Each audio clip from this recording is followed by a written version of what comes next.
In life, we want to chase lots and lots of dreams. We want to be successful in our career, we want to be successful in our relationship, we want to be successful with our personal goals, in our work. We want to have it all. And today, we are here with Binie Klein, life and leadership coach and a motivational speaker that helps people create their have it all life. So I can't be more excited to have you here with us on the podcast. Binie, how are you doing today? I'm doing great. Thank you so much for having me. So we're going to dive a little deeper into your story and maybe what made you become a coach and inspired you to change others' lives, and also into some philosophies and ideas that can help our listeners to become a better version of themselves and improve their life maybe 1% better after listening to our episode today. So give us a little introduction, tell us a little bit about yourself, and then we're going to dive deeper into your philosophy and ideas. I love that. Thank you. So my journey to life coaching started 5+ years ago, where I went to school, I got certified, I got my bachelor's in psychology, and I was trying to figure out what my next steps were. So I got involved in nonprofit work because I always loved helping people. And the job that I had was a pretty good job. It was pretty basic, pretty decent. I was paying the bills. I was pretty successful, but I remember thinking, like, this isn't it. I know that there's more out there for me. I know that there's more ways that I can use my passion, my skill sets. There's more success that I can have. So on one hand, I was trying to figure out what that was. I really didn't want to settle. I really felt this deep knowing that I was meant for something more. I was meant for something bigger. And I was trying to figure out what that really was. How do I use my skills, my passions, my talents for good and contribute to my family? I was newly married at this point. I knew I wanted to have a family. And on the other side, I remember thinking, well, I want to do all those things, but I also don't want to be a slave to my work. I want to have the time and energy for my family. Being a great wife and having a really strong marriage was important to me. I've always been a person with a lot of friendships. I knew I wanted to be a hands-on mom. And then, of course, health has always been a huge priority. So eating well, exercising, sleeping well, those were always super important to me. So I remember thinking, I have these big ambitions and goals and dreams. I don't know what they are, but I also have these personal priorities. And as I was really searching for what my skills and talents were, and I was figuring out how am I going to really find time for all those things, I came across life coaching and I was really intrigued. What is this? How does this differ from therapy? As I got my bachelor's in psychology. And when I delved deeper into life coaching, I realized, like, oh my goodness, this is really what I need right now. And I think what so many other people need, because life coaching really helps you take your life right now, get really intentional and look at how do I reach my goals? And my goal at that point was a successful career and having time and energy for all the things. So I hired a life coach. I fell in love with coaching. It was extremely helpful for me. And I thought, more people need this. And I'm a people's person. I love people. I love helping people. So maybe this is my next step. And that's what really got me to get certified. I went to IPAC. I went through a year certification process. I started practicing life coaching and I've never looked back. So since then, I've been doing one-on-one coaching. But besides for that, a couple of years ago, I started to do speaking. So now I'll go into corporations, organizations, events, and spread a lot of the teachings and tools that I teach personal clients, like goal setting and confidence and sales and leadership and work-life balance, and essentially really how to create your have it all life. Because what I've noticed now after coaching for 5+ years is that that's what a lot of us are after, men and women. We want career success. We want money. We want to take our business or our careers to the next level, but we don't want that if it means we're not going to have anything else. Like if we're going to be a slave to our work, if we're going to be super exhausted and tired, if our marriage is going to be in the gutter, if we feel like we can't have kids or we can't be present with our kids or have those relationships. So that's really how my business came to be and a lot of the work that I do today. So what do you think maybe is an idea that people can take with themselves, just, when they breathe in, breathe out, and just relax and think about their life and think about this idea that can maybe change their life? What do you think would be a practical tool, idea that people can take with themselves or learn today that can change their life 1% better? Yeah. So I love that we're having this conversation now, because if you're listening in real time, we're at the time of the holidays, we're coming out of Thanksgiving, the Jewish holidays, the secular holidays, we're at the time of the holidays. And I think this time of year leading into New Year's is a time where a lot of us are reflecting. We're either with our family that we're not usually with, and they're asking, how's work? How's life? How's dating? How are your relationships? Or you're simply sitting with yourself as the new year is coming closer and you're really thinking, how did 2024 go? What do I want for 2025? So I think this is a beautiful time for us really to discuss this. And I want to leave us with a couple of nuggets just to get started on this journey. Because I do think sometimes when we think about our life and it's not exactly where we want it to be, it can be really overwhelming and we don't even know where to start. And then sometimes we could feel like a failure and we could feel really disappointed maybe in how this year went. So the first place I always like to start is before you even get to any of your disappointments or failures is to really celebrate what happened this year. Because as much as some parts of this year maybe didn't go your way, I bet that there's ways that you've grown. So if you could think back to January 1st, 2024 and where you are right now, what progress have you made? It might be big, it might be small. It might have been external, like an amount of money that you made. It might have been internal, like maybe the way that you treat yourself or talk to yourself, and start to notice that and realize that that didn't just happen to you. You actually created that. Because the problem is when you think that your success was a fluke, then next year, when you look at your goals for next year, it's like, oh shoot, how am I going to do this? And by the way, I've been guilty of this, of like getting to the new year and looking at my goals for the next year and feeling like, oh my God, it's so daunting. It's another mountain to climb. When the truth is, all I really have to do is look back at the past year and feel really good about myself. Like, wow, I'm incredible. I created those results. So if I did this, if I made $100,000, if I worked on this part of my marriage, then of course my goals for next year, of course I'm going to be able to achieve that. Like I am capable. So the first thing I would do is before you even get to like what is not working in my life is just how can you really be proud of what is working and what you've changed? Because I bet if you talk to your past self, so let's say you're 25 right now, if you met your 20-year-old self and your 20-year-old self saw what your 25-year-old self has accomplished, he or she would be really proud. Then the next thing to actually ask yourself and think about is what's working and what's not working. I think sometimes we have these goals or ideas in our head of like, this is the right way to do things. I should be married at this point. I should have this type of business by now. But to actually take a beat and turn in word and ask yourself, like, what's working really well in my life and what's not? What do I really want? And those answers are not always so clear. Sometimes we think we know, but I recently had a client who always thought that she wanted to have this big business, big business, big business. And she actually this year thought about it and was like, what I really want is just to be with my family. And she was able to take a step back from her business because she had the financial means to do so. And it really took her getting intentional and realizing like, this is what I want versus what society maybe was telling her that she should do or other people around you. So I would start thinking about like what's working really well, what's not working. Maybe you're scrolling on your phone a lot at night and that's making you feel kind of icky. Maybe you're starting your day, you're waking up like right before work and you feel rushed and overwhelmed. Maybe you're checking your phone while you're working and you're really distracted. So what are the things that are not working well? I would think about that. And then I would think about next is what do I really want to change and how do I maybe think about this differently? And let me give you an example.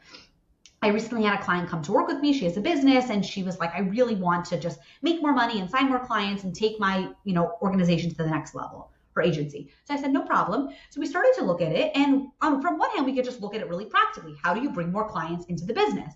But once we started talking, we realized that there was a lot of things contributing to her lack of success. And she actually had a lot of success, just her lack of reaching the next level. And we started to look at it. We realized, okay, firstly, it was the way she was talking to herself. Mindset's obviously super important. And she was telling herself like, you're a newbie, you need to accept all clients. People don't want to pay a lot for this service. So that was making her not feel like an expert. Then the way she was starting her day right before the workday, feeling very rushed and behind, not really eating a proper breakfast, rushing to her desk. And then even at her desk, you'd be like sending an email to a client, responding to something else, trying to take care of some business tasks. So everything felt overwhelming. And we realized like the problem or the goal of signing more clients had a lot to do with some of these other things going on in the background. So something else to think about is when you're thinking about your goals, don't just look at it as like, how do I do this thing? Look at what's contributing to this problem. And sometimes when we solve those things, it becomes a lot easier. I'm curious, me myself, as I work with people, I like to help them figure out their solutions to the problems by doing inner mental work. So I take them in a journey through guided imagery, guided meditation, and we discover different parts in themselves that they were not aware of or they want to have more in their life. So I'm curious, what do you think would be a practical way for people, from your perspective and your ideas, to help people discover more about themselves and learn more about what goals do they want? Because sometimes we want to achieve goals, but we don't know what goals we want to achieve. So what would be a good way to maybe stop and think, what goals do we want to have in our life? Such a good question. I think the first place to start is having more quiet time. We'd be so surprised if you could audit your time and how you spend it, how little time you have that is super quiet.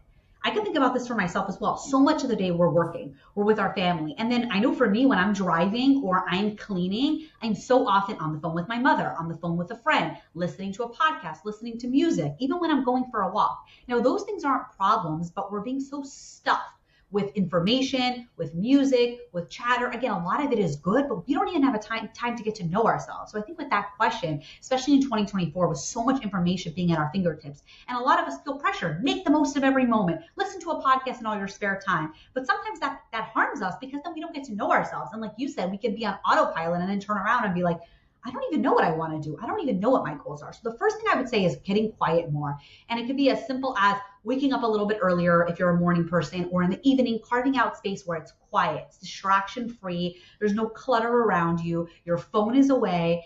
Maybe you put on some soft music, maybe you don't, or maybe you go for a walk and you really start to get to know yourself. Like, hello, hi, Binie. What are you feeling? I always ask myself, like, what's bothering me? What are we proud of? What do we really want? What's under the surface? What am I not telling anyone but's underneath? And when I start to ask myself those questions, that's really where I start to get some answers. And then I would say the second thing is to start to notice what's important to you. Meaning, not always do you know your goals, but you do know what you value. So something I do a lot with my clients is I ask them, like, what is really important for you to be busy with in this phase of life? And so let's say they'll say number one is family and number two is work. Then sometimes we get to look at, okay, if you're saying that your number one is family, and what you mean by that is that you're spending time with your family, you feel like you're really connected to your kids or your spouse, but then you're also telling me that you're working all day, and by the time you get home, you're so exhausted, then I think it makes a lot of sense why you're feeling dissatisfied, because now that we're looking at it, you have something super important to you that you're not fulfilling. So back to your question on goals is sometimes when we also think about what's really important to us, then it's easier to figure out what our goals are, because we could say, okay, family is really important or making money is important. But then when I think about how well I'm actually doing that, it's not so well. And then sometimes from there, it's easier to set goals. And I do think also making sure not to attach the past too much to the future. So meaning sometimes we're so scared to even set goals because we write certain things off. So let's say we tell ourselves, well, I already tried to start a business before and I wasn't successful. Or I tried to fit in exercise, but there's just no time. So we have this past experience. You're talking about the mental work. We have this past experience, and then we're telling ourselves that it's going to be the same way in the future, and then we end up living that future. If you tell yourself that you started a business in the past and it wasn't successful, and now you never try to start a business again, of course you live that reality that you're not successful at starting businesses. So we end up living the futures that we expect. When it comes to goal setting, it's so important that we don't bring that baggage, we don't bring that not useful thinking into our goal setting, because then of course we end up just creating that reality. What do you think people should, sometimes as people, we have different beliefs. We say maybe it's not for us, or we can't do something, or people just think they can't do something. I heard a beautiful quote many years ago that the one who says he can and the one who says he can't, they are both usually correct. So what do you think would be something that people can do to change their belief system, change what they believe is they capable of or not capable, and open more opportunities for them? Such a good point. And I think we all see this in our own lives, that we end up creating that reality, that possibility. And for the person who says, for example, like, I just cannot find time for exercise because I'm so busy, and they're like living in the land of their excuses. We're not saying that it's not true. They probably are really busy. But then how is somebody else with like the same schedule, the same responsibilities actually making it happen? And I saw this one time I was coaching like a CEO and a COO, similar schedule, similar responsibilities. And one of them was exercising a lot and one of them wasn't. And it was so interesting to notice it was really about their mindset and what they believed was possible for themselves. So if you're saying that I can't, a couple of things I would say. Firstly is, how badly do you want it? Because sometimes we tell ourselves that we can't because we don't really want to be doing it anyway, and then it's a reason. Like, we're told that, let's just say, exercise is important. but we don't really want to do it, or we don't want to do it badly enough. So we say that we can't to feel better about ourselves. So firstly, make sure that what you're saying you truly want to do. You have to believe that it's important to be able to figure out how to do it. The second is I would question, like, is it actually true that you can't? Like, is it a fact written in stone, like from the Bible, that you can't? Is it true that you can't? Like, for example, I'm tired. I think I'm tired when we say this, and I'm curious your thoughts, Yuval. Like, when you say I'm tired, when I say it and I think it, I literally will just like slump in my seat and start to feel more tired. And so I work on not saying I'm tired, because I'm tired makes me feel bad. It makes me literally feel tired. So if I'm waking up for my day and I'm about to have a really busy day and my thought is, oh my God, Binie, I'm so tired, I don't have energy for this, I might say, I'm tired and I can handle this. I'm tired and I can figure out how to get through the day. I'm tired and I'm more capable than I think I am. So it's like you have the beginning of the sentence, but then you add on to this. So instead of saying I can't, it might be, I haven't tried this before, or I've tried this before and I failed, but I'm willing to try again.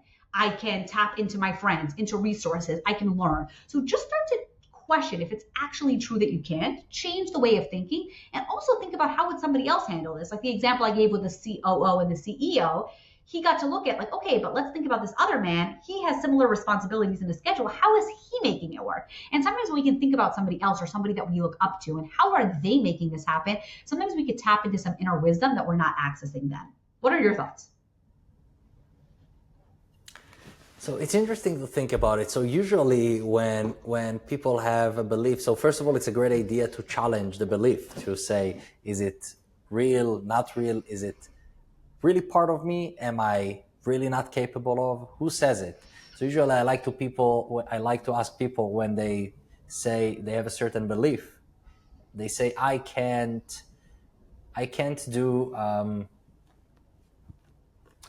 succeed. Who said?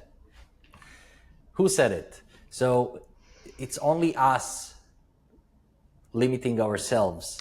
It's only how far we can vision our life, how big we can vision our dreams.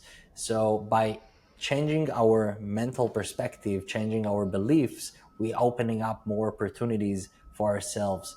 And I challenge our listeners to work on their belief systems. Pay attention to what are those beliefs that you're subconsciously limiting yourself with, that limits your life, limits your actions, and what can you do, or how you can challenge those beliefs differently and change them to see that they're not accurate, they're not you. It's just a perspective that you set for yourself, and you can overcome it and make it bigger and become and have much better, stronger, more passionate life by just not believing that, but changing it to something else. So challenge your belief systems, which is a great idea.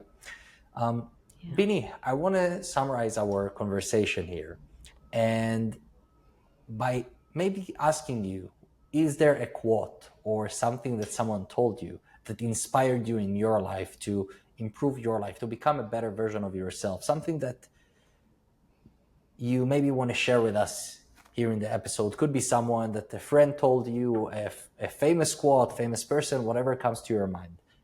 Yeah.